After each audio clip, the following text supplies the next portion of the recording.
आपको क्या-क्या दिक्कतें हुई और किस तरह से आपने फाइनली विजय प्राप्त की? सबसे पहले मैं आप सभी लोगों को नमस्कार करती हूँ जी, नमस्कार। और बहुत-बहुत धन्यवाद देती हूँ कि आप लोगों ने हमें इस के माध्यम से हमें जोड़ा और मैं सबको थैंक्स बोलना चाहती हूँ, बहुत-बहुत धन्यवाद देती हूँ कि आप लोगों ने हमें इतना मान-सम्मान दिया, इतना सपोर्ट किया कि आज हम यहाँ पे हैं कि हम आपसे बात कर रहे हैं, हम अच्छे से सांस ले रहे हैं। नहीं तो बहुत मुश्किल था जब 2012 में घटना हुई। 6 महीने तो परिवार में किसी को होश नहीं था कि हम कहाँ रह रहे हैं, कहाँ खा रहे हैं, कहाँ बैठे हैं। लेकिन फाइनली जब धीरे-धीरे चीजें समझ आई, तो हमें लगा कि कोई एक बेगुनाह के साथ ऐसा क्यों क्यों करता है और कैसे कर सकता है इतना। फिर हम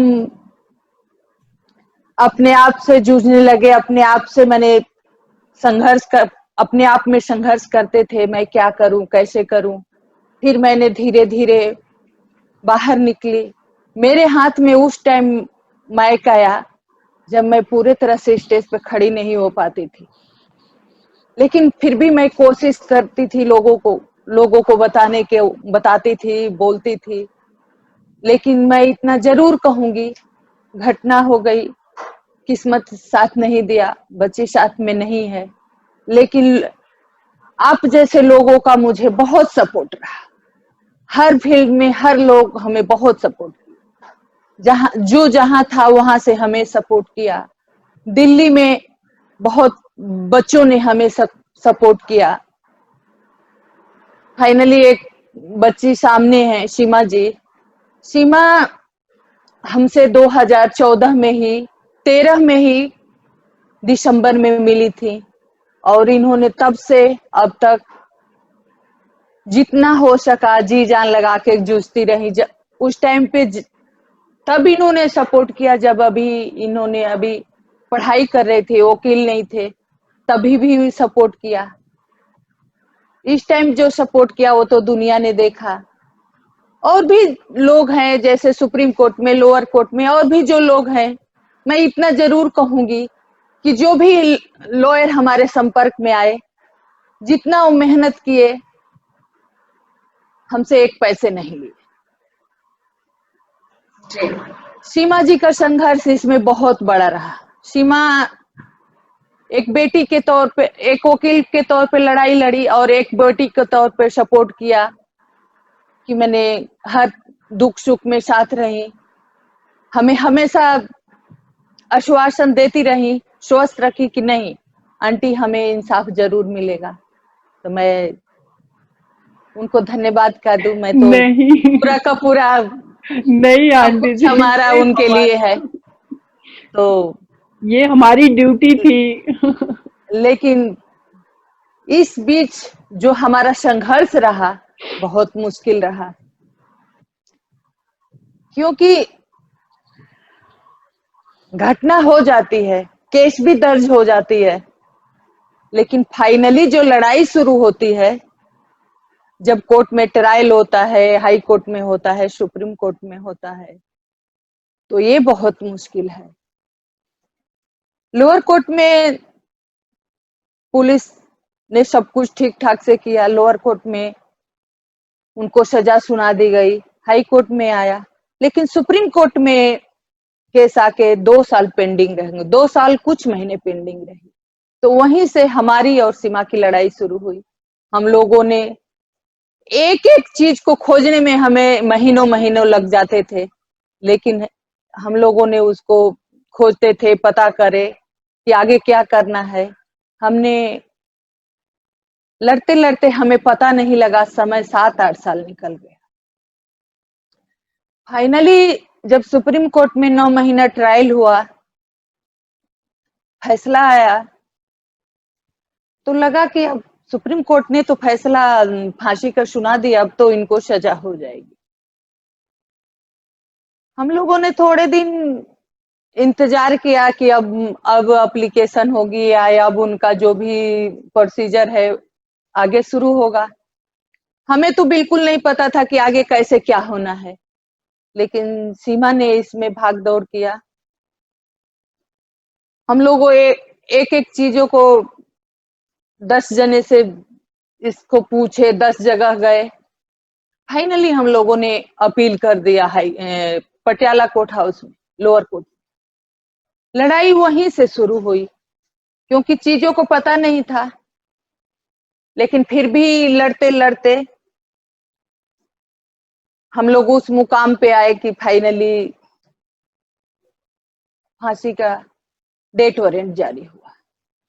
इसके बाद तो मैं आपको क्या बताऊं, जब फाइनली जब उनका पहला डेट पड़ा, तब चीजें समझ में आई कि आखिर हमारे समाज में ऐसा क्यों होता है, लोगों को इंसाफ क्यों नहीं मिलता है, इतने ब्रूटल क्राइम जो हो रहे हैं क्यों हो रहे हैं।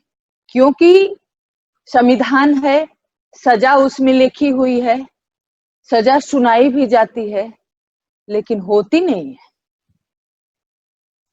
इसी का कारण है कि समाज में इतनी घटनाएं तब भी हो रही थी, आज भी हो रही हैं। ऐसा नहीं है कि नहीं, उन चारों को फांसी हो गई तो घटनाएं रुक गई, क्योंकि कहीं ना कहीं निर्भया केस के माध्यम से पूरे समाज के हमारे युवा बच्चों को, चाहे जैसे ऐसे लोग क्रिमिनल माइंड के लोग हैं, उनको पता है कि हमारे कानून में कितनी खामियां हैं। हम क्राइम भी करेंगे, हम बाहर भी आएंगे, हमें बिल भी मिलेगा, हम दोबारा भी करेंगे, लेकिन हमें कोई सजा जल्दी तो नहीं मिलेगी। तो इसके माध्यम से ये चीजें सामने आई। ठीक है, हम लोगों ने इस चीज को 100 जगह से एक जगह इकट्ठा किया, फाइनली इसको अंजाम तक पहुंचाया, लेकिन हम तो अंजाम तक पहुंच गए, उनको फांसी भी हो गई। लेकिन मैं आपको बताना चाहती हूँ कि आगे और लोगों को इंसाफ कैसे मिलेगा। कोई जरूरी नहीं है कि हमारे जैसे सब लोग को सपोर्ट भी मिलेगा, सब फ्री में भी लड़ेंगे। आज लाखों लाख वकीलों की फीस है। सबसे तो ये है कि इतना विक्टिम को ही, परिवार को ही, अगर विक्टिम है तो विक्टिम को ही इतना टॉर्चर होता है। ये नहीं कि एक बार रेप बलात्कार हो गया खत्म हो गया, जब तक उनको सजा नहीं होती है सालों साल बलात्कार होता है, सालों साल कोर्ट में हुआ, बाहर हुआ।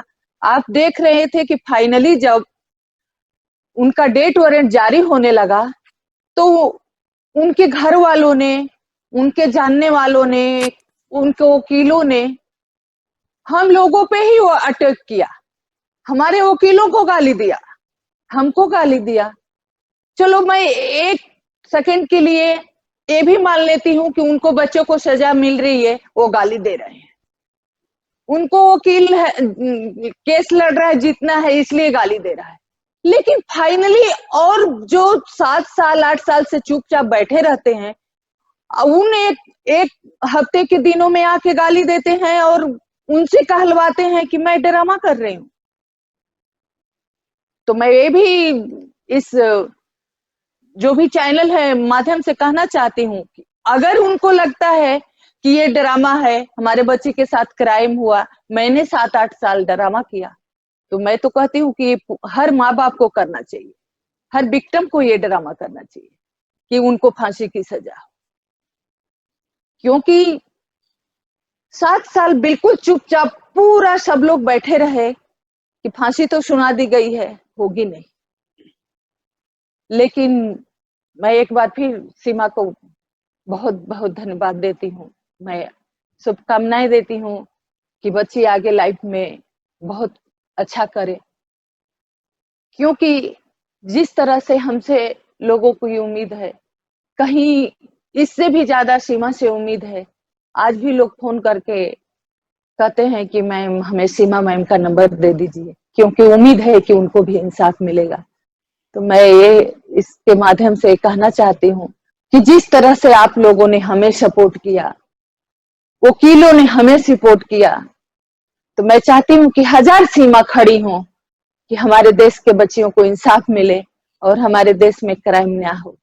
क्योंकि क्राइम एक बार हो जाता है तो खत्म नहीं हो जाता है, पूरे टाइम वो चीज खत्म नहीं होती है। ठीक है, मैं मान लेती हूँ हमें इंसाफ मिल गया, उनको सजा मिल गई, लेकिन सजा और इंसाफ अपनी जगह है, लेकिन जो दुख है वो अपने जगह है। आज हम उनके कई सवाल करते हैं लोग, क्या उनको फांसी हो गई तो क्राइम रुक जाएगा? लेकिन जो जिनके माइंड सेट में यही बैठा है कि उनको फांसी हो जाएगा तो क्या रुक जाएगा, तो कैसे क्राइम रुकेगा? आज देखे कि जब बच्चियों को जिंदा जलाया जाता है, बच्चियों के साथ क्राइम होता है, मुजरिमों को बेल मिल जाती है, उनको सजा नहीं होती है। अब फाइनली जब एक केस में सजा होने को होती है तो उनके लिए एक तिहाई कायनात खड़ी हो जाती है कि नहीं, उनको फांसी नहीं होनी चाहिए, वो नागरिक हैं, बच्चे हैं। तो मैं कहती हूँ, पूरे समाज से मैं कहना चाहती हूँ और पूछना चाहती हूँ, क्या हमारी जो निर्भया के साथ क्राइम हुआ, निर्भया मर गई या उसके साथ हजारों बच्चियां मर गई? इस टाइम लॉकडाउन में घर में लोग त्राह त्राह मचा हुआ है कि कैसे लोग अपनी जिंदगी बचाएं, कैसे अपनों को बचाएं। इस टाइम पे भी अलग अलग जगहों से फोन आया, अलग अलग जगहों पे नाबालिग बच्चियों को मारा गया, घर के अंदर पत्नियों को आग लगा दिया गया, जला दिया गया। तो क्या उनका अधिकार नहीं है? क्या उनका मानव अधिकार नहीं है? तो मैं यही कहना चाहती हूँ कि जब तक हम अपनी सोच नहीं बदलेंगे, हमारा समाज का सोच नहीं बदलेगा, तब तक तो हम कुछ भी नहीं कर सकते। आज भी जब घटनाएं होती हैं तो कहीं ना कहीं ब्लेम उस बच्ची पे आ जाता है, परिवार पे आ जाता है, माँ बाप पे आ जाता है, जैसे मेरे पे भी आ गया। लेकिन आज के डेट में भी किसी के मुंह से ये नहीं निकलता कि उस लड़के ने गलत किया है। लड़की से सवाल होता है कि वो देर रात क्यों थी वहां पे। अब मैं पूछना चाहती हूँ कि वो देर रात वहां क्या कर रहा था? अगर कर रहा था, वो अपने काम से कर रहा था, तो ये इसका मतलब ये तो नहीं कि नहीं, पूरा समाज में, पूरे रोड पे, पूरे जगहों पे सिर्फ पुरुषों का अधिकार है, महिलाओं का अधिकार ही नहीं है। अगर महिला किसी कारणवश रात में फंस गई तो उसके साथ रेप कर दो, बलात्कार कर दो और खत्म कर दो, यही हमारी संस्कृति है। तो कहीं ना कहीं चाहे घर वाले हों, समाज वाले हों, उनको ये दोष उनको समझाना पड़ेगा कि नहीं, जो उन्होंने किया है गलती किया है, कि क्योंकि आज ये नहीं है, ये समाज में आज ये चीजें नहीं है। मैं अपने केस के दौरान अनुभव करी हूं, इतना संघर्ष करे, कोई कहां से केस लड़ेगा, कैसे लड़ेगा? 7 साल मैंने सब कुछ, मैंने जितना समय बाहर दिया बच्चों को छोड़ के, बच्चों को नहीं दिया, हमारे 2 छोटे बच्चे थे उनको नहीं दिया टाइम, घर में हमने समय नहीं, तब जाके 8 साल लग गया, इतना संघर्ष किए। आप देखिए कि उस रात तक इतनी जद्दोजहद हुई, तब जाके उनको फांसी हो गई। मुझे ये दुख नहीं है कि उनके परिवार वालों ने गाली दिया, क्योंकि उनके जैसे मैं माँ हूं, समझती हूँ कि बच्चों का दुख क्या होता है। तो भाई उनके अंदर दुख था कि नहीं, हमारे बच्चे को फांसी हो गई, उन्होंने बौखलाया, गाली दिया। लेकिन आम जनता ने गाली दिया, क्यों दिया भाई? तो कहीं ना कहीं उनके घर में परिवार या खुद वो क्राइम में शामिल होंगे, इसलिए उनको गालियां निकली। मैं आपसे क्या बताऊं, मुझे तो जगह फिक्स कर दी गई कि इस बुढ़िया को उस जगह पे भेज दिया जाए। दिल्ली में भी है, इतने जगह में, लेकिन मुझे पश्चिम बंगाल में, जो पता नहीं उसको क्या बोलते हैं, मुझे वो जगह फिक्स कर दी गई कि इस बुढ़िया को वहां भेज दिया जाए। ये तो डाइन है, 4 को खा गई। अरे तुम लोग कितने दानव हो कितने बच्चियों को खा गए, इसका जवाब कौन देगा? तो सब कुछ होने के बावजूद भी मैं इतना कहना चाहूंगी कि आज भी हमारा जो सिस्टम है इससे रूबरू नहीं है। किसी को कहीं मारो, किसी बच्ची के साथ कुछ भी हो, बहुत बहुत सिंपैथी जताते हैं तो एक कानून बना के ला देते हैं, लेकिन वो कानून सालों तक लागू नहीं होता है, उसको कोई पूछता नहीं। तो जब तक हमारा जो स्तंभ है, जो हमारा शासन प्रशासन है, अपनी जिम्मेवारी नहीं समझेगा, मैं आज एक बार और भी कहना चाहूंगी कि हम 1000 कोशिश कर ले, 1000 शिक्षा में बच्चियों को आगे बढ़ा ले, लेकिन जब तक इन दरिंदों को समय रहते सजा नहीं मिलेगी, तब तक हमारी बच्चियां सुरक्षित नहीं।